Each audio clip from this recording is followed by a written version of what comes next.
নমস্কার বন্ধুরা, আমি রূপম। তোমাদের সকলকে স্বাগত জানাই ট্রেলারপিডিয়া বাংলা ইউটিউব চ্যানেলে। আজ তোমাদের জন্য হেমেন্দ্র কুমার রায়ের লেখা ঐতিহাসিক কাহিনী মহাভারতের শেষ মহাবীর গল্পের দ্বিতীয় অর্থাৎ অন্তিম পর্ব। যদি তোমরা প্রথম পর্ব না শুনে থাকো, ডেসক্রিপশনে তার লিঙ্ক থাকবে, আগে সেটা শুনে নিও, তারপরে এই গল্পটা শুনতে পারো। অথবা যদি তুমি অনেক পরে দেখে থাকো গল্পটি, তাহলে ডেসক্রিপশনে পুরো গল্পের লিঙ্ক থাকবে, সেটাও শুনে নিতে পারো। তো বেশি কিছু না বলে চলো গল্পে যাওয়া যাক।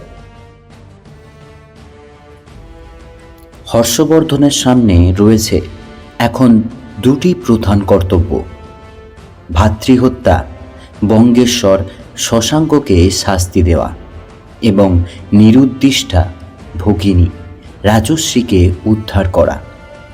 কিন্তু সর্বাগ্যে রাজশ্রীর সন্ধান না নিলে চলবে না।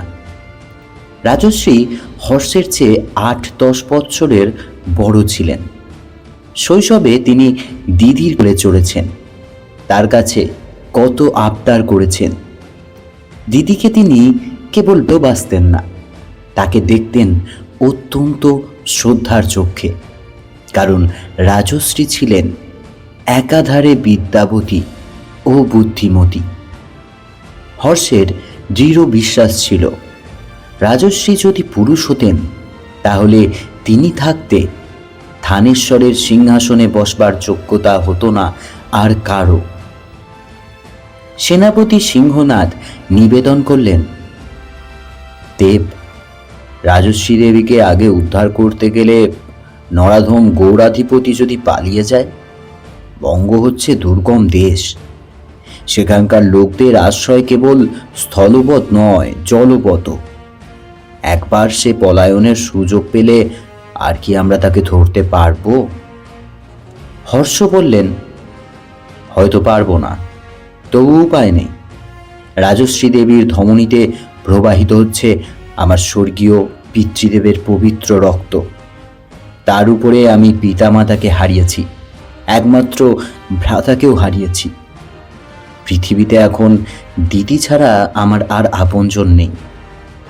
আমার দিদির সঙ্গে 100 শশাঙ্ক তুল্য মূল্য নয়। আগে দিদিকে ফিরিয়ে আনি, তারপর অন্য কথা। আমার প্রতি আপনার কি আদেশ? আপনি এখন থেকেই নতুন সৈন্য সংগ্রহের চেষ্টা করুন। ইতিমধ্যে আমি 1000 লোক নিয়ে দিদির সন্ধানে যাত্রা করব। ফিরে এসে যেন সেনাদলকে প্রস্তুত অবস্থায় দেখতে পাই। হর্ষের কবিবন্ধু বাণভট্ট সাবধান করে দিলেন, দেখবেন রাজপুত্র, রাজশ্রী দেবীকে উদ্ধার করতে যেন বিলম্ব না হয়। নিজের প্রতিজ্ঞার কথা সর্বদা স্মরণ রাখবেন। বাঙালি পাখি শশাঙ্ক যদি উড়ে পালায়, তাহলে সারা জীবনই আপনাকে নোংরা বাম হাত দিয়ে অন্ন গ্রহণ করতে হবে। সে কথার উত্তর না দিয়ে সিংহনাদের দিকে ফিরে হর্ষ বললেন, প্রধান সেনাপতি, স্কন্দগুপ্ত এখন কোথায়? সিংহনাদ বললেন, তাকে আমি যুদ্ধক্ষেত্রে দেখেছিলুম বটে, কিন্তু এখন তিনি জীবিত কি মৃত তা বলতে পারি না। বাণভট্ট বললেন, রাজপুত্র, আপনি কি সেই স্কন্দগুপ্তের কথা জিজ্ঞাসা করছেন, যার মহানাসিকা আপনার সম্ভ্রান্ত পূর্বপুরুষদের নামের তালিকার চেয়েও বেশি দীর্ঘ? কবি, তোমার এই উপমাটি বেশি রুচিসম্মত হলো না। যাক সে কথা। হ্যাঁ, আমি সেই স্কন্দগুপ্তের কথাই জিজ্ঞাসা করছি। তুমি কি তার সম্বন্ধে কিছু জানো? জানি বই কি রাজপুত্র, শশাঙ্ক পক্ষীর চক্ষু তাড়নায় যুদ্ধক্ষেত্র থেকে লম্বা দিয়ে তিনি এখন ভীষণ লজ্জিত হয়ে পড়েছেন। নিজের বাড়ির অন্দরমহলে রমণীর মতো ঘোমটায় বদন ঢেকে অবস্থান করছেন। এখন পরিহাস রাখো কবি, একবার প্রধান সেনাপতির কাছে যাও, তাকে বলে এসো, যুদ্ধে জয় পরাজয় দুই থাকে। প্রকৃত বীরকে কোনোদিন স্পর্শ করতে পারে না পরাজয়ের গ্লানি। তিনি যদি প্রতিশোধ নিতে চান, তাহলে শশাঙ্কের সঙ্গে আবার দেখা করবার জন্য যেন প্রস্তুত হয়ে থাকেন। আমি চললুম। হর্ষ প্রস্থান করলে পর বানভট্ট বললেন, ওহে বাপু সিংহনাথ, স্কন্দগুপ্তের কেবল অতি দীর্ঘ নাশা নয়, তার কেশও অতি পক্ক। রাজপুত্র শ্রীহর্ষ তাকে যে কথাগুলো বলতে বললেন তা শুনলে তিনি কি মনে করবেন বলো দেখি? কি মনে করবেন? মনে করবেন ছেলেটি গোপ না গজাতি জ্যাঠামশাই হওয়ার চেষ্টা করছে। সিংহনাথ কোনো রকম নাদ সৃষ্টি না করে মুখ টিপে একটুখানি হাসবার চেষ্টা করলেন, কিন্তু স্পষ্ট স্পষ্টই হাসলেন না।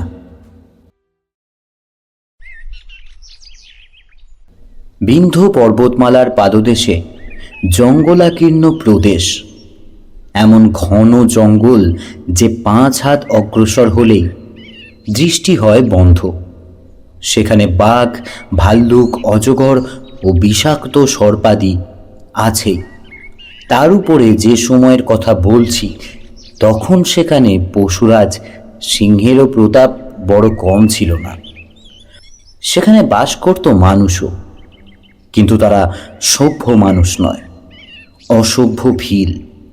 একসময়ে তাদেরই পূর্বপুরুষরা ছিল ভারতের আদিম বাসিন্দা, কিন্তু বিদেশি আর্য জাতির দ্বারা যখন উত্তরাপথ অধিকৃত হল, তখন তারা এসে আশ্রয় গ্রহণ করেছিলেন এমনই সব দুর্গম গহন বনে বা পর্বতের অন্তরালে। তাদের আত্মরক্ষার সম্বল ছিল কেবলমাত্র বল্লম বা তীর ধনুক। তারই সাহায্যে তারা দুর্দান্ত সিংহ বাঘ্রদেরও প্রাণে ভীতির সঞ্চয় করেছিল। শিকারই ছিল তাদের প্রাণ ধারণের প্রধান উপায়, কিন্তু শিকার না জুটলেও তাদের খাদ্যের অভাব হতো না কোনো দিনও।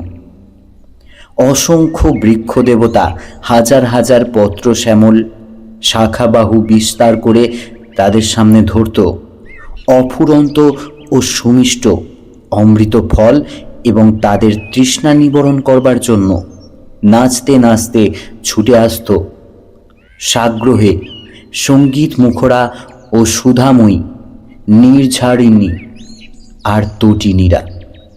ছিল না কোনো অভাব, ছিল না সংকীর্ণ সমাজের বাঁধন। নাগরিক এবং পরম শত্রু আর্যদের কার্য বা অকার্য নিয়ে তারা মাথা ঘামাতো না একটুও। বনে বনে বা পাহাড়ের শিখরে শিখরে আগল ভাঙা উদ্দাম পুলকে স্বাধীনভাবে বিচরণ করত প্রকৃতির একান্ত প্রাণের দুলালের মতো। স্থানীয় ভিলদের এক সর্দার ছিল, নাম তার লটনা। বয়স 50-এর ওপারে, কিন্তু জোয়ান সে 30 বৎসরের যুবকের মতো। তার সেই 7 ফুট লম্বা দেহ ও 45 ইঞ্চি চওড়া বুকের পাটা দেখলে চমকে ওঠে দুর্দান্ত সিংহদেরও চক্ষু।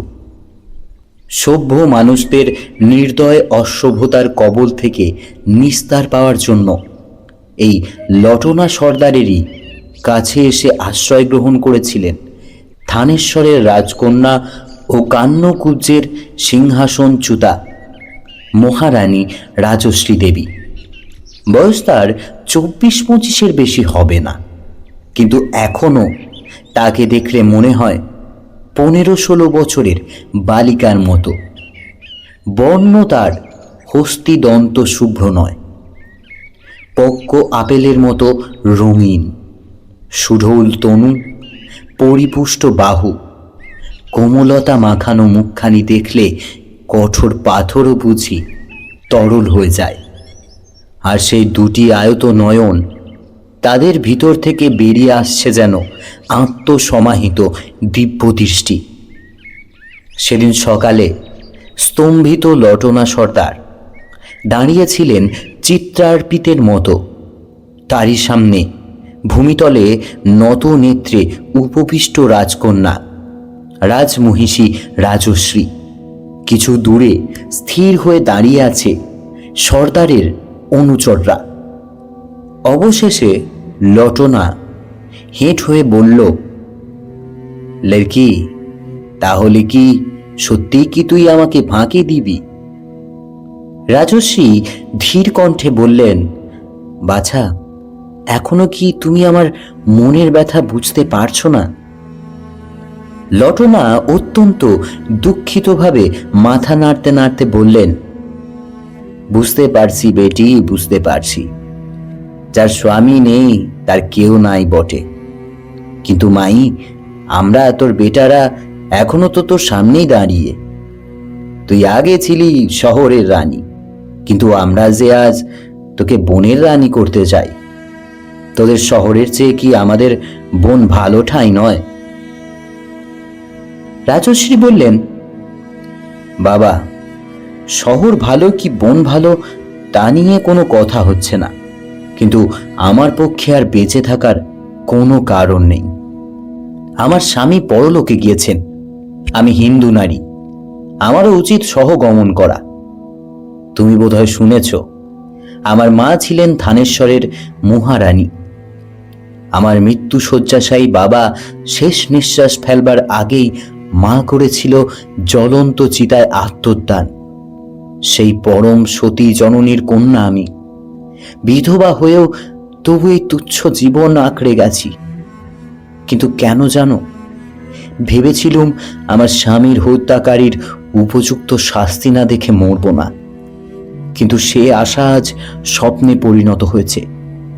দীপগুপ্তের কারাগার থেকে মুক্তি পেয়ে এখানে পালিয়ে এসেছি বটে, কিন্তু সেই দুরাচার হয়তো আজও আমার স্বামীর সিংহাসন অধিকার করে আছে। এখানে আসবার আগে কেবল এইটুকু খবর পেয়েছিলাম যে দেবগুপ্তকে আক্রমণ আর আমাকে উদ্ধার করার জন্য আমার ভাই মহারাজা রাজ্যবর্ধন করেছেন যুদ্ধযাত্রা। এখন আমার কি ধারণা জানো? যুদ্ধে নিশ্চয়ই আমার ভ্রাতার পরাজয় হয়েছে, কারণ তিনি জয়ী হলে এতদিনে নিশ্চয়ই আমার খোঁজ নেওয়ার চেষ্টা করতেন। কে জানে আমার ভাই জীবিত আছে কি না। বাবা, দেবগুপ্ত যদি আবার আমার সন্ধান পায়, তাহলে আবার আমাকে বন্দি আর অপমান করতে পারে। আমার আর কোনো আশাই নেই। এখন আমার বিধবা হয়েও বেঁচে থাকা হচ্ছে মহাপাপ। সর্দার, আমার প্রতি যদি তোমার বিন্দুমাত্র শ্রদ্ধা থাকে, তাহলে আর আমাকে বাধা দিও না।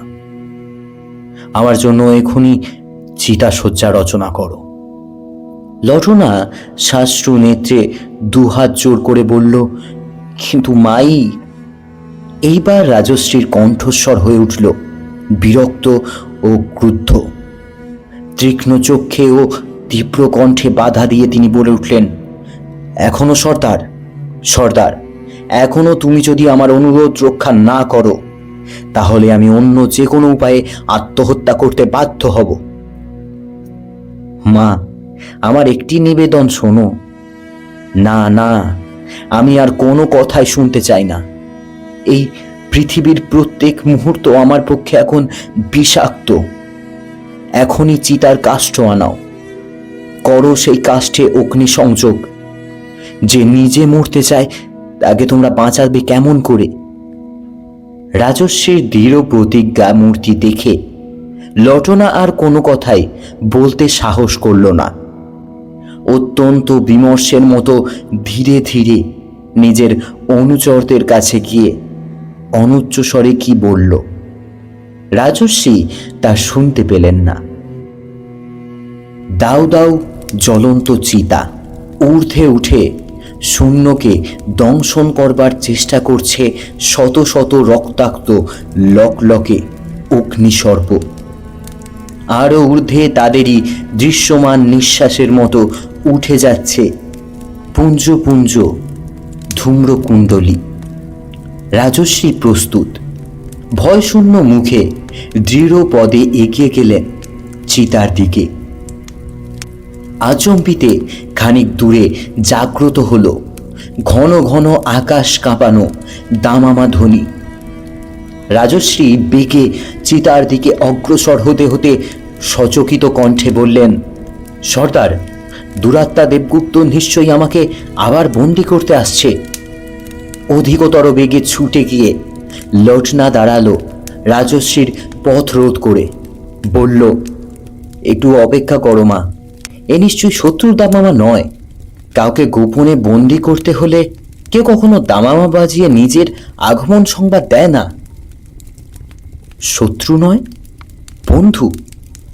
এই পৃথিবীতে আর আমার বন্ধু বলতে কে আছে সর্দার? উত্তর পেতে বিলম্ব হলো না।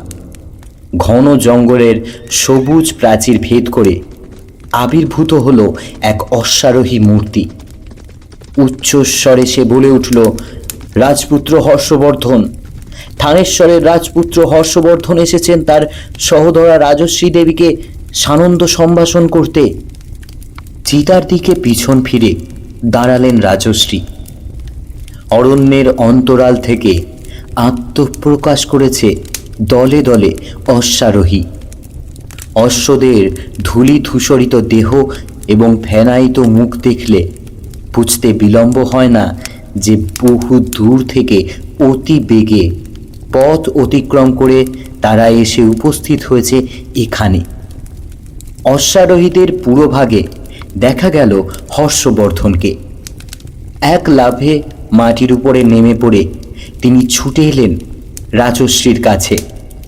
ব্যাকুলভাবে নিজের দুই হাত দিয়ে ভগিনীর দুই হাত চেপে ধরে উচ্ছ্বাসিত বিস্ময়ে বলে উঠলেন, দিদি, এ কি দেখছি? তোমার সামনে জ্বলন্ত চিতা কেন? বিষাদ মাখা হাসি হেসে রাজশ্রী ধীরে ধীরে বললেন, ভাই, ওই চিতাই যে এখন আমার একমাত্র শয্যা। তা হয় না দিদি, তা অসম্ভব। তোমাকে হারালে এই পৃথিবীতে যে আমি একেবারে একলা হয়ে যাব। একেবারে একলা কেন? তোমার মাথার উপর তো আছেন রাজ্যবর্ধন, তিনি এখন স্বর্গে। রাজশ্রী বিস্ময়ে হতবাক হয়ে গেলেন। হর্ষ বললেন, মগধ গৌড়ের রাজা শশাঙ্ক তাকে হত্যা করেছে। খানিকক্ষণ স্তম্ভিতর মতো থেকে রাজশ্রী বললেন, তুমি তুমি কি দুঃসংবাদ দিলে হর্ষ? 1 বৎসরের মধ্যেই আমি মাতা, পিতা, ভ্রাতা আর স্বামীকে হারালুম। আর সেই পাষণ্ড দেবগুপ্ত এখন কোথায়? নরকে।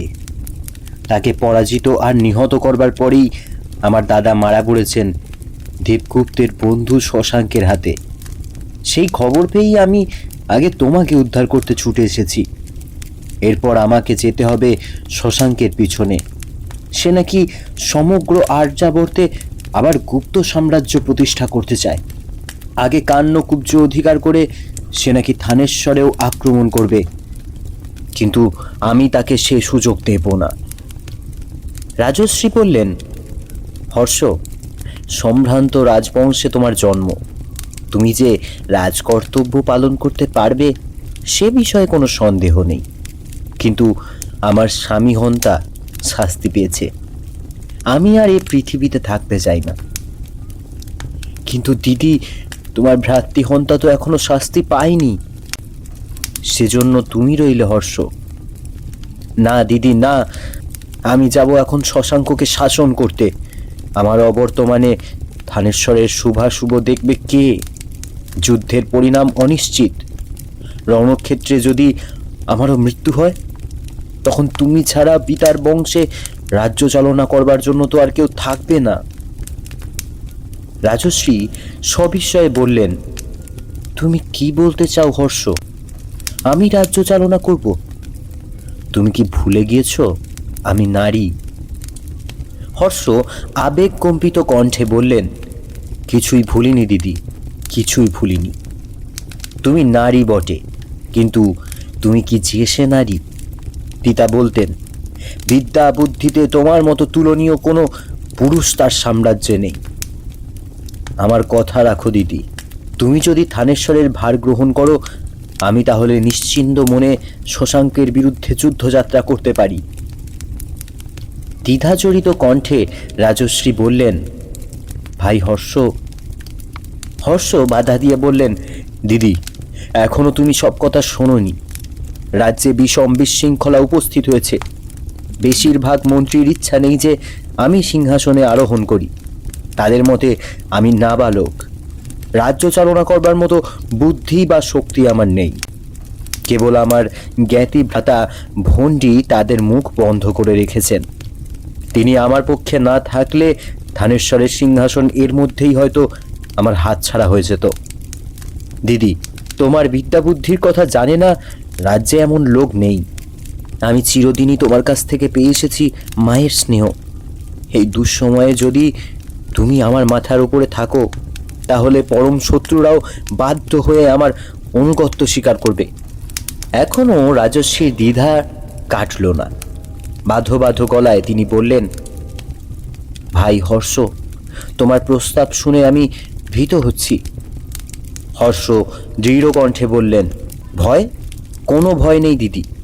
তোমার কাছে আসবার আগেই আমি এক বৌদ্ধ মঠে গিয়েছিলুম নিজের ভবিষ্যৎ জানতে। দিদি, আমি কি প্রত্যাদেশবাণী পেয়েছি জানো? জম্মুদ্বীপে প্রথম সাম্রাজ্য ছিল মৌর্য সাম্রাজ্যের। দ্বিতীয় সাম্রাজ্য স্থাপন করেছিল মহারাজাধিরাজ সমুদ্রগুপ্ত। তৃতীয় সাম্রাজ্যের অধিকারী হয়েছিল হুন বিজেতা যশোধর্মদেব। প্রত্যাদেশবাণী যদি মানতে হয়, তাহলে আমিই হব নাকি এখানকার চতুর্থ সাম্রাজ্যের প্রতিষ্ঠাতা। এই বিচিত্র বাণী শুনে আমার আশা হয়ে উঠেছে অনন্ত। সমস্ত চিত্ত আমার বিচরণ করছে অসীম আকাশে। দিদি, আমি কি স্থির করেছি তাও বলি শোনো। নিন্দুকদের মুখ বন্ধ করবার জন্য আমি আপাতত মহারাজাধিরাজ উপাধি গ্রহণ করব না। যতদিন না প্রাপ্তবয়স্ক হই, যতদিন না নিজের কর্তব্য পালন করব। দিদি, আসলে রাজ্য চালনার ভার থাকবে তোমার উপর, কেবল অস্ত্র চালনা করব আমি। এই খণ্ড খণ্ড আর্যাবর্তকে আবার আমি অখণ্ড করে তোলবার চেষ্টা করব।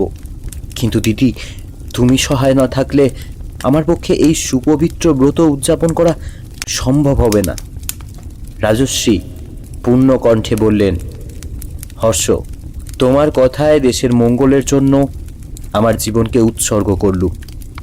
ভগবানের ইচ্ছায় সফল হোক তোমার স্বপ্ন। সর্দার, নিভিয়ে ফেলো চিতার আগুন।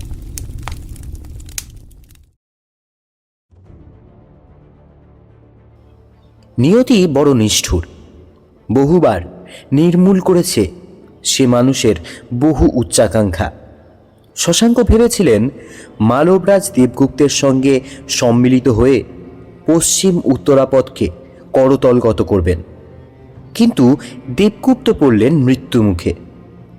রাজা ও নেতার পতনের সঙ্গে সঙ্গে মালব সৈন্যরাও হয়ে গেল ছত্রভঙ্গ, এবং শশাঙ্কও হলেন তাদের মূলবান সাহায্য থেকে বঞ্চিত। তারপর অভাবিত উপায়ে রাজ্যবর্ধনকে পদ থেকে সরিয়ে শশাঙ্ক আবার কিঞ্চিত আশান্বিত হয়ে উঠেছিলেন বটে, কিন্তু দৈবচক্রে আবার নিবু নিবু হল তার আশার বাতি। আকস্মাৎ সৈন্যদলের মধ্যে দেখা দিল এমন মহামারী যে শশাঙ্কের অগ্রগতি একেবারে রুদ্ধ হয়ে গেল। রাজ্যবর্ধনের মৃত্যুর সঙ্গে সঙ্গেই তিনি যদি কান্যকুব্জ ও থানেশ্বর আক্রমণ করতে পারতেন, তাহলে তার সাফল্য ছিল নিশ্চিত। কারণ অপ্রস্তুত শত্রু দমন করা কঠিন নয় কিছুমাত্র। শশাঙ্কের সে সৌভাগ্য হল না। একই স্থানে অচল হয়ে বসে বসে অসহায়ভাবে তিনি দিনের পর দিন চোখের সামনে দেখতে লাগলেন বিনা যুদ্ধে কেবলমাত্র মহামারীর কবলগত হয়ে ক্রমে ক্ষীণ হয়ে পড়েছে তার বিপুল বাহিনী। অবশেষে কয়েক মাস পরে মহামারী শান্ত হলো বটে, কিন্তু সৈন্যবলের দিক দিয়ে শশাঙ্ক হয়ে পড়েছেন তখন রীতিমতো দুর্বল। তার উপরে গুপ্তচরের মুখে শত্রুপক্ষের খবর শুনে শশাঙ্কের দুশ্চিন্তা ক্রমেই বেড়ে উঠতে লাগল। পরামর্শের জন্য তিনি সেনাপতি ও মন্ত্রীগণকে আহ্বান করলেন। শশাঙ্ক বললেন, থানেশ্বরের রাজপুত্র হর্ষবর্ধন আমাকে আক্রমণ করার জন্য অসংখ্য সৈন্য সংগ্রহ করেছেন। এখনও তার সৈন্যসজ্জা সম্পূর্ণ হয়নি। এখনও যদি আমরা থানেশ্বর আক্রমণ করতে পারি, তাহলে হয়তো বিজয় লাভ করতে পারব, কিন্তু বর্তমান অবস্থায় আমাদের পক্ষে কি সেটা সম্ভব হবে? সেনাপতি বললেন, অসম্ভব মহারাজ, অসম্ভব। মরক আমাদের অর্ধেক সৈন্যকে হত্যা করেছে। যারা বেঁচে আছে তাদের অধিকাংশই দেহ এবং মন থেকে এত দুর্বল যে মৃতপ্রায় বললেই চলে। এখন আমরা আক্রমণ করব কি, কোনো রকমে আত্মরক্ষা করতে পারবো কিনা সন্দেহ। শশাঙ্ক বললেন, জানি সেনাপতি, আমিও সে কথা জানি, কিন্তু আরও দুঃসংবাদ আছে। আপনারা সকলেই জানেন কিছুকাল আগে কামরূপ রাজকে যুদ্ধে আমরা পরাজিত করেছিলাম। আজ আমার বিপদ দেখে কামরূপ আবার সাহস সঞ্চয় করেছে। শুনলুম আমার বিরুদ্ধে হর্ষবর্ধনের সঙ্গে যোগ দেওয়ার জন্য কামরূপের রাজপুত্র ভাস্কর বর্মা প্রবল এক সৈন্যদলের সঙ্গে অগ্রসর হয়েছে। এখন আমার কি করা উচিত? মন্ত্রী বললেন, মহারাজ, এই উভয় সংকট থেকে মুক্তি লাভের একমাত্র উপায় হচ্ছে আবার বঙ্গদেশে ফিরে যাওয়া। শশাঙ্ক মাথা নেড়ে বললেন, বিনা যুদ্ধে পলায়ন? এ অঞ্চলের লোকেরা একে তো বাঙালিকে মানুষ বলে গণ্য করতে চায় না, তার উপর বিনা যুদ্ধে শত্রু হয়ে পলায়ন করলে আর্যাবর্তে আমাদের আর মুখ দেখবার উপায় থাকবে না। হারি আর জিতি, যুদ্ধ আমাদের করতেই হবে। নিরুত্তর হয়ে রইলেন মন্ত্রী ও সেনাপতি। শশাঙ্ক অধীরভাবে এদিক ওদিক পথ চালনা করতে করতে বললেন, এক জায়গা থেকে আমি সাহায্য পেতে পারি। দাক্ষিণাত্যের মহাপ্রতাপশালী চালুক্যরাজ দ্বিতীয় পুলকেশ আমার পরম বন্ধু। এই বিপদের সময়ে সাহায্য প্রার্থনা করলে তিনি নিশ্চয়ই আমাকে নিরাশ করবেন না। আপনারা কি বলেন? সেনাপতি বললেন, মহারাজ, এ উত্তম প্রস্তাব, কিন্তু আমার সন্দেহ হচ্ছে চরম মুহূর্ত উত্তীর্ণ হয়ে যাওয়ার আগে চালুক্যরাজ আমাদের সাহায্য করতে পারবেন না। শশাঙ্ক বললেন, তবু চেষ্টা করে দেখব। ইতিমধ্যে হর্ষবর্ধন যদি আক্রমণ করেন, আমরা আত্মরক্ষার জন্য যতটুকু দরকার কেবল ততটুকু বাধাই দেব। সাধ্যমতো এড়িয়ে চলব সম্মুখ যুদ্ধ। আমরা আক্রমণ করব চালুক্য রাজ্যের সাহায্য আসবার পরই। বিপক্ষের জন্য বেশি দিন অপেক্ষা করতে হলো না। যথাসময়ে উত্তর পশ্চিমের বিশাল প্রান্তরের উপর দিয়ে দেখা দিল হর্ষবর্ধনের বিপুল বাহিনী। শশাঙ্ক বুঝলেন, অবিলম্বে চালুক্যরাজের সাহায্য না পেলে এই বৃহৎ বাহিনীকে ঠেকিয়ে রাখবার সাধ্য তার হবে না। গোড়ার দিকে হলো কয়েকটি খণ্ডযুদ্ধ। বোঝা গেল নিপুণ সেনানায়কের মতো হর্ষবর্ধন পরীক্ষা করে দেখছেন মগধবঙ্গের বুহের দুর্বল অংশ কোথায়। উভয় পক্ষই যখন বৃহত্তর শক্তি পরীক্ষার জন্য প্রস্তুত হচ্ছে, এমন সময় শশাঙ্ক স্বদেশ থেকে পেলেন আর এক বিষম দুঃসংবাদ। বৌদ্ধ ধর্মানুরাগী হর্ষবর্ধন শৈব শশাঙ্ককে আক্রমণ করেছেন শুনে বুদ্ধগয়া, পাটলিপুত্র ও কুশীনগরের বৌদ্ধ সন্ন্যাসীরা অত্যন্ত উৎসাহিত হয়ে উঠেছেন এবং তাদের প্ররোচনায় মগধবঙ্গের দিকে দিকে মাথা তুলে দাঁড়িয়েছে বিদ্রোহীরা। শশাঙ্কের নিজের সিংহাসন পর্যন্ত বিপদগ্রস্ত। বিকৃত কণ্ঠে শশাঙ্ক বললেন, দৈব প্রতিকূল, এরপরও আর সাম্রাজ্যের স্বপ্ন দেখা চলে না। সেনাপতি, যতদিন পারেন শত্রুদের বাধা দিন। কিছু সৈন্য নিয়ে এখনই আমাদের ফিরে যেতে হবে বিদ্রোহ দমন করতে। বৃহশত্রুর চেয়ে বড় শত্রু আর নেই। বৌদ্ধরা মুখে করে অহিংসার জয়গান, অথচ আমার প্রজা হয়ে তারাই করতে চায় আমাকে পিছন থেকে দংশন। কিন্তু এই বক ধর্মিকরা এখনো আমাকে ভালো করে চিনতে পারেনি। আমি হচ্ছি ধ্বংসের দেবতা শ্মশানপতি শিবের শিষ্য। বৌদ্ধদের এমন শাস্তি দেব যা তারা আর কোনোদিনও ভুলতে পারবে না।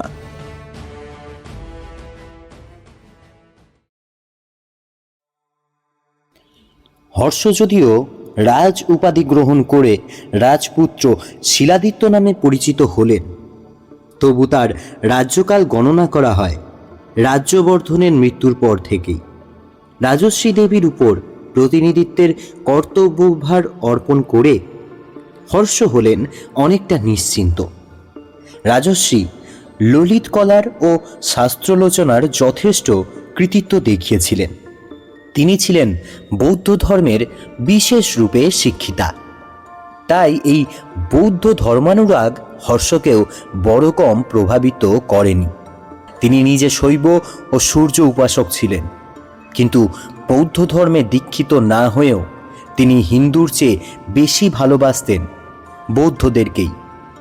দিদির হাতে রাজদণ্ড দিয়ে হর্ষ স্বহস্তে ধারণ করেছিলেন শানিত তরবার। কেবল শশাঙ্ককে পরাজিত ও বিতাড়িত করেই তিনি তুষ্ট হতে পারলেন না। মুক্তকণ্ঠে চারিদিকে প্রচার করে দিলেন, সমগ্র আর্যাবর্তে আমি আনব বিপুল একচ্ছত্র ছায়া। আমার আদর্শ নেবেন মহারাজাদিরাজ চন্দ্রগুপ্ত, সমুদ্রগুপ্ত ও যশবন্তদেব। বহু খণ্ডে খণ্ডিত উত্তরাপদ ধাপে ধাপে নেমে যাচ্ছে চরম অধঃপতনের দিকে। শিয়রে তার সর্বদা জাগ্রত হয়ে রয়েছে যবন ও হুন দস্যুদের শনি দৃষ্টি। ছোট ছোট রাজারা পরস্পরের সঙ্গে আত্মঘাতী গৃহযুদ্ধে নিযুক্ত হয়ে আর্যাদেশে ক্ষাত্রবীর্যকে ক্রমেই ঠেলে দিচ্ছে ধ্বংসের মুখে। আর্যাবর্তকে আবার অখণ্ড করে তুলতে হলে তথাকথিত রাজাদের নির্মমভাবে সমূলে উৎপাটন করতে হবে তুচ্ছ আগাছার মতো। যতদিন না এই মহান ব্রত উদযাপন করতে পারি, ততদিন আমার তরবারিকে করব না কোষবদ্ধ। স্বদেশের জন্য যার যতটুকু প্রাণের টান আছে, তাকেই আমি সাদরে আমন্ত্রণ করছি আমার পতাকার তলায়। হর্ষবর্ধনের এই দীপ্ত আহ্বানবাণী শুনে আর্য বীরদের বুকের ভিতর আবার নতুন করে জেগে উঠল দেশাত্মবোধের উত্তপ্ত মত্ততা। দেশ দেশান্তর থেকে একে একে নয়, দলে দলে যোদ্ধারা এসে যোগ দিতে লাগল তার বাহিনীতে। যশোধর্মদেবের বহুকাল পরে আবার এক তরুণ আর্যবীর দিগ্বিজয়ের জন্য প্রস্তুত হচ্ছেন। তা তার সঙ্গীর অভাব হলো না। আরম্ভ হলো রাজপুত্র শিলাদিত্যের দিগ্বিজয় যাত্রা। পরিপূর্ণ হয়ে গেল আকাশ বাতাস বিজয়ী বীরবিন্ধের জয়নাদ ও শত শত দামামার গম্ভীর মেঘ গর্জনে। হাজার হাজার গজ ও অশ্বের পদভারে থরথর কাঁপতে লাগলো পৃথিবীর বুক। চীনা পরিব্রাজক হিউয়েন সাংয়ের বর্ণনায় দেখি, সসৈন্য হর্ষবর্ধন ছুটে চলেছেন কখনো পশ্চিম দিকে, আবার কখনো পূর্বাঞ্চলে। অবাধ্যদের দমন করতে করতে দিনের পর দিন যায়। হাতিদের পিঠ থেকে নামানো হয় না হাওদা। সৈন্যরা খোলবার অবকাশ পায় না শিরস্ত্রাণ। এইভাবে কেটে গেল 5.5 বৎসর। ওদিকে আর্যাবর্তের উত্তর পশ্চিম প্রদেশ এবং এদিকে বঙ্গদেশের অনেক অংশ হল হর্ষবর্ধনের করতলগত। তিনি রীতিমতো এক সাম্রাজ্যের অধিকারী। তার সামরিক শক্তিও হয়ে উঠল এখন অতুলনীয়। তিনি ইচ্ছা করলেই যে কোনো সময়ে 60,000 রণহস্তি, 1 লক্ষ অশ্বারোহী ও তার চেয়ে বেশি পদাতিক নিয়ে অবতীর্ণ হতে পারেন রণক্ষেত্রে। কিন্তু মগধ ও গৌড় থেকে আসছে দুঃসংবাদের পর দুঃসংবাদ। শৈব নরপতি শশাঙ্কের অত্যাচারে বৌদ্ধ সন্ন্যাসীরা অত্যন্ত আর্ত ও বিপদগ্রস্ত হয়ে উঠেছেন। মধ্য ভারতে পরাজিত হয়েও শশাঙ্ক স্বরাজ্যে নিজের প্রতিষ্ঠা সম্পূর্ণ অক্ষুণ্ণ রাখতে পেরেছে। তিনি কেবল বুদ্ধগয়া, পাটলিপুত্র ও কুশীনগরের বৌদ্ধ বিদ্রোহীদের দমন করেই ক্ষান্ত হননি। উপরন্তু পবিত্র বোধিদ্রুম উৎপাটিত এবং বুদ্ধদেবের পদচিহ্ন ও বহু বৌদ্ধ কীর্তিও নষ্ট করে ফেলেছেন। বৌদ্ধরা পালিয়ে গিয়ে নেপালের পর্বতমালার মধ্যে আশ্রয় নিয়েও শশাঙ্কের কবল থেকে আত্মরক্ষা করতে পারছেন না। বৌদ্ধ ধর্মের প্রতি আন্তরিক শ্রদ্ধা ও অনুরাগ থাকলেও বুদ্ধিমান হর্ষের এটা বুঝতে বিশেষ বিলম্ব হলো না যে অতঃপর তার প্রথম কর্তব্য হচ্ছে স্বরাজ্যে ফিরে গিয়ে প্রকাশ্যে রাজা উপাধি গ্রহণ ও মুকুট ধারণ করা। এতদিন তাকে নাবালক ভেবে যারা বিরুদ্ধতা করছিল, তারাই এখন বিশেষভাবে অনুভব করতে পেরেছে তার সবল বীরবাহুর শক্তি। তার অঙ্গুলি তাড়নায় বৃহত্তর আর্যাবর্ত আজ মাথা নত করতে বাধ্য হয়েছে।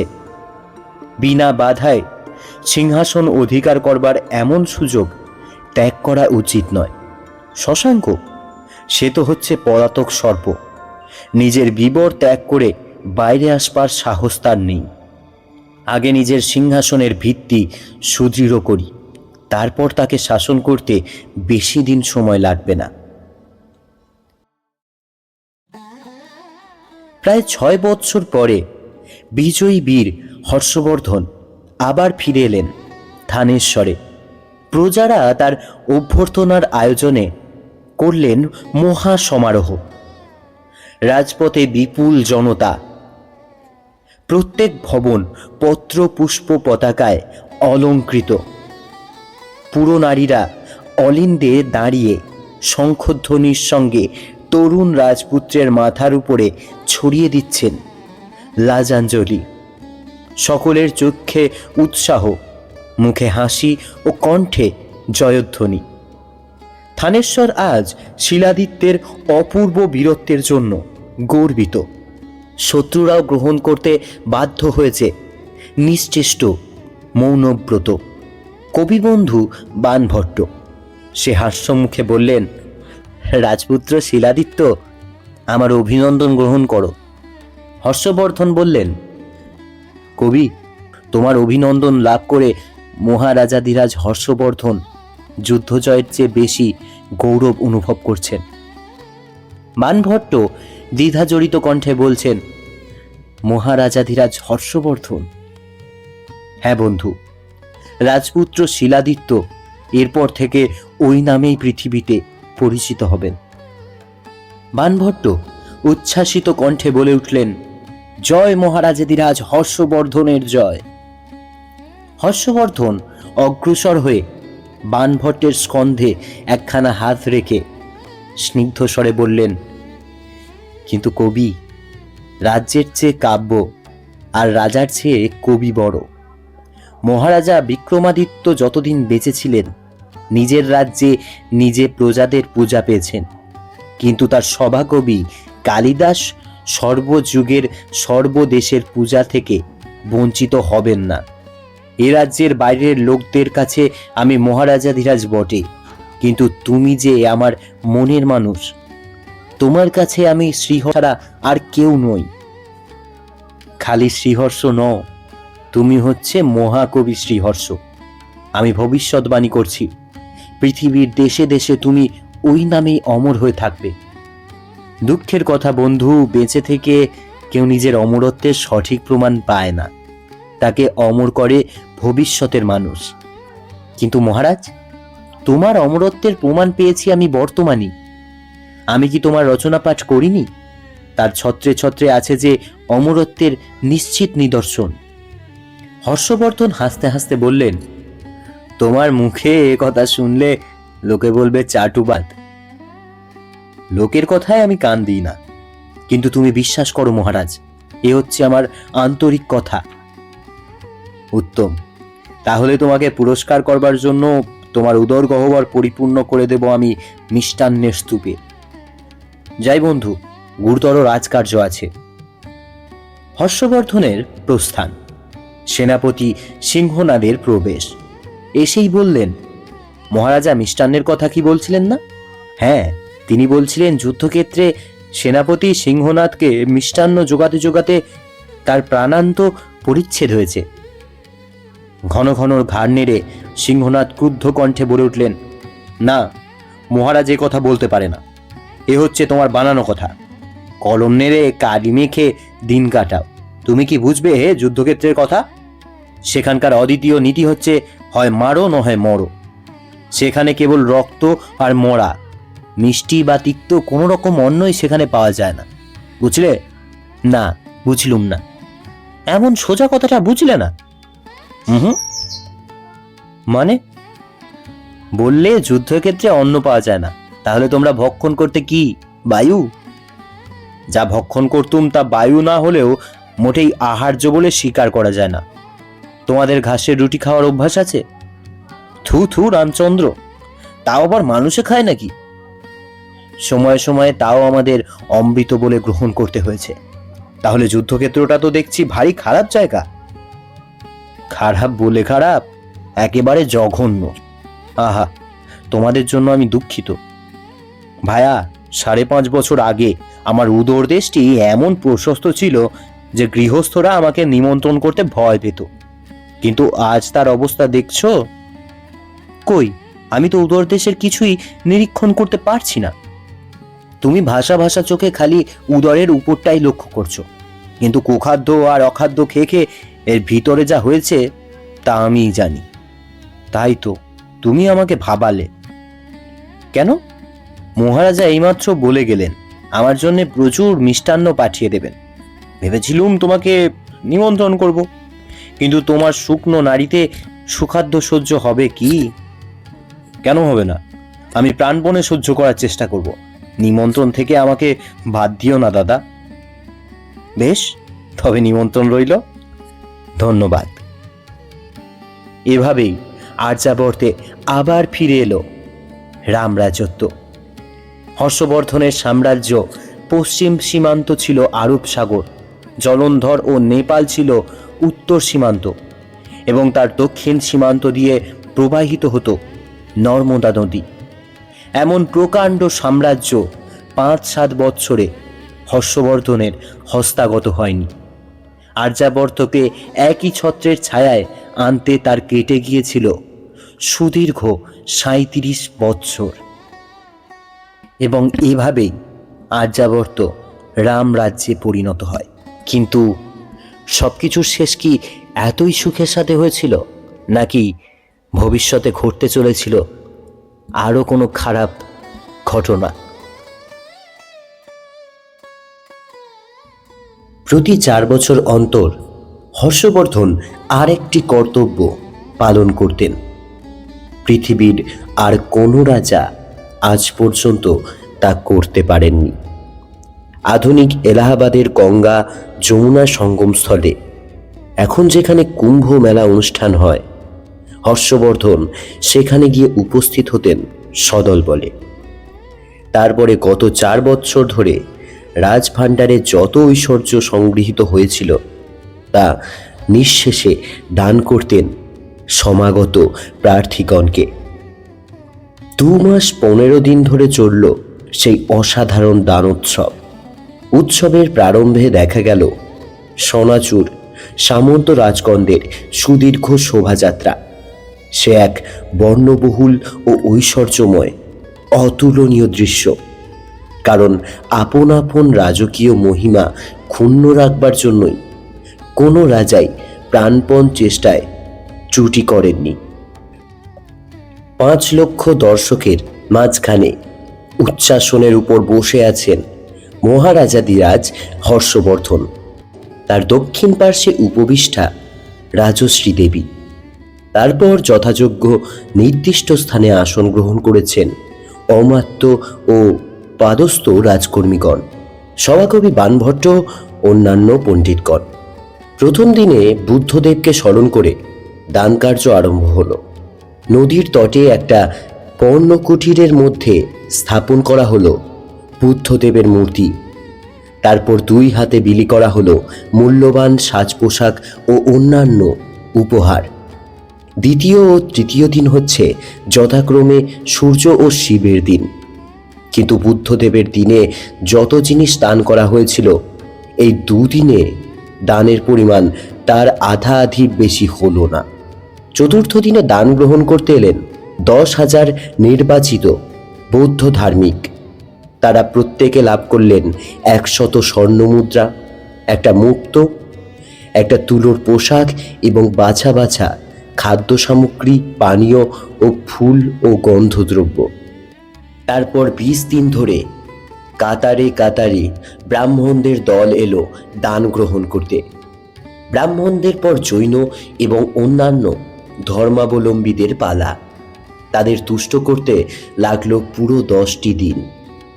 বহু দূরদেশ থেকে যে সমস্ত শ্রমণ এখানে এসে জুটেছিলেন, মধুলোভী ভ্রমরের মতো, তারাও আরও 10 দিনের আগে খুশি হলেন না। তারপর গোটা 1 মাস ধরে দান নিয়ে গেল লক্ষ লক্ষ দরিদ্র, অনাথ, পঙ্গু ও ভিক্ষুকের দল। এইভাবে অকাতরে দান করতে করতে রাজভাণ্ডারে 5 বছরে সঞ্চিত অর্থ একেবারে ফুরিয়ে গেল। হস্তি, অশ্ব ও সামরিক সাজসজ্জা ছাড়া রাজার নিজস্ব সম্পত্তি আর কিছুই রইল না। কিন্তু ওগুলিকে দান সামগ্রী বলে গণ্য করা চলে না, কারণ রাজ্য চালনা অসম্ভব হয়ে উঠবে তাদের অভাবে। হর্ষবর্ধন তখন সিংহাসন ছেড়ে নেমে এসে নিজের গা থেকে মণি মাণিক্য খচিত মুকুট, জড়োয়ার কণ্ঠহার, মৌলিমালা, কণ্ঠের কুণ্ডল ও বাহুর বলয় প্রভৃতি এমনকি রাজপরিচ্ছদ পর্যন্ত খুলে বিলিয়ে দিলেন হাসি মুখে। তারপর রাজস্বী দেবীর দিকে ফিরে দাঁড়িয়ে বললেন, দিদি, আমি আজ সর্বহারা। আমার লজ্জা রক্ষা হয় তোমার কাছে এমন বস্ত্র ভিক্ষা করি। রাজশ্রী তখন সেই আশ্চর্য রাজ ভিখারির দিকে এগিয়ে দিলেন একটি 8 পৌর পুরনো পোশাক। এমন মহা দানোৎসবের সত্ত্বেও ব্রাহ্মণরা হাসি মুখে তার দান গ্রহণ করলেও তাকে 2 চক্ষে দেখতে পারত না। হিন্দু রাজার এই বৌদ্ধপ্রীতি তাদের কাছে অস্বাভাবিক ও অন্যায় বলেই মনে হতো। হর্ষবর্ধনের বিরুদ্ধে তারা চক্রান্ত করতে লাগলো এবং আর্যাবর্তে বিদ্রোহের আগুন জ্বালাবার জন্য গোপনে ইন্ধন জগাতে লাগলো হর্ষেরই এক মন্ত্রী অর্জুনাশ্ব। ইতিমধ্যে ঘটে গিয়েছে কয়েকটা ঘটনা। মগধ গৌড়ের মহারাজা শশাঙ্কের মৃত্যু হয়েছে, তার রাজ্য এসেছে হর্ষবর্ধনের অধিকারে। শশাঙ্কের বন্ধু চালুক্যরাজ দ্বিতীয় পুলকেশীকে আক্রমণ করতে গিয়ে হর্ষবর্ধন নিজেই পরাজিত হয়েছে। তারপর তার উচ্চাকাঙ্ক্ষা আর দাক্ষিণাত্যের দিকে দৃষ্টিপাত করেনি। 643 খ্রিস্টাব্দে হর্ষবর্ধন গঞ্জামে গিয়ে শেষ যুদ্ধ করে তরবারি ত্যাগ করেছেন। তিনি হয়েছেন অহিংসার উপাসক। এরই মধ্যে মহারাজাধিরাজ শ্রী হর্ষবর্ধন বুঝে গেছিলেন তার বিরুদ্ধে পিছনে চলছে বিরাট কূটনীতি। মহারাজাধিরাজ শ্রী হর্ষবর্ধনের দুঃস্বপ্ন সত্যে পরিণত হতে বেশি দিন সময় লাগল না। পলাতক মন্ত্রী অর্জুনাশ্ব গোপনে কোথায় বসে দিন গুনছিল। এতদিন পরে এসেছে তার আত্মপ্রকাশের লগ্ন। সে রাজ্যের চারিদিকে গুপ্তচর পাঠিয়ে দিল। তারা চুপি চুপি প্রচার করে বেড়াতে লাগলো অতি বার্ধক্যে রাজার মাথা খারাপ হয়ে গিয়েছে। তিনি বৌদ্ধ ধর্ম অবলম্বন করে সনাতন হিন্দু ধর্মের মূলে কুঠারাঘাত করতে চান। প্রত্যেক হিন্দুর উচিত এমন স্বধর্ম বিদ্বেষী রাজার বিরুদ্ধে বিদ্রোহ ঘোষণা করা। তারপর ভারতের দুর্ভাগ্য নিয়ে এলো এক দুর্দিন। এক সংঘারামে বুদ্ধদেবের সন্ধ্যারতি দেখে হর্ষবর্ধন প্রাসাদে ফিরে আসছিলেন। অন্ধকার ফুঁড়ে যমদূতের মতো বেরিয়ে এলো একদল অস্ত্রধারী লোক।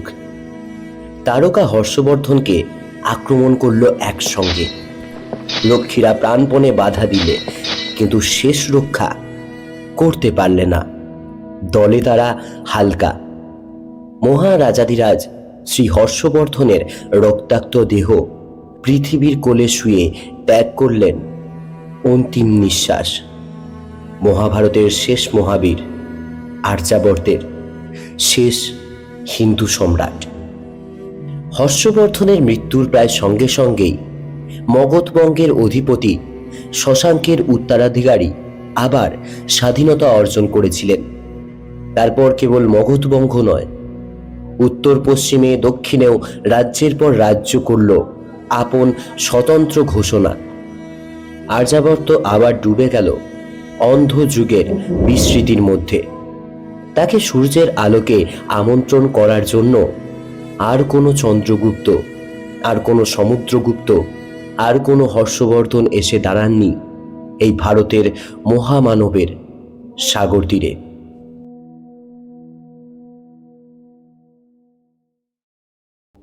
শেষ হলো হেমেন্দ্র কুমার রায়ের লেখা ঐতিহাসিক কাহিনী মহাভারতের শেষ মহাবীরের অন্তিম পর্ব।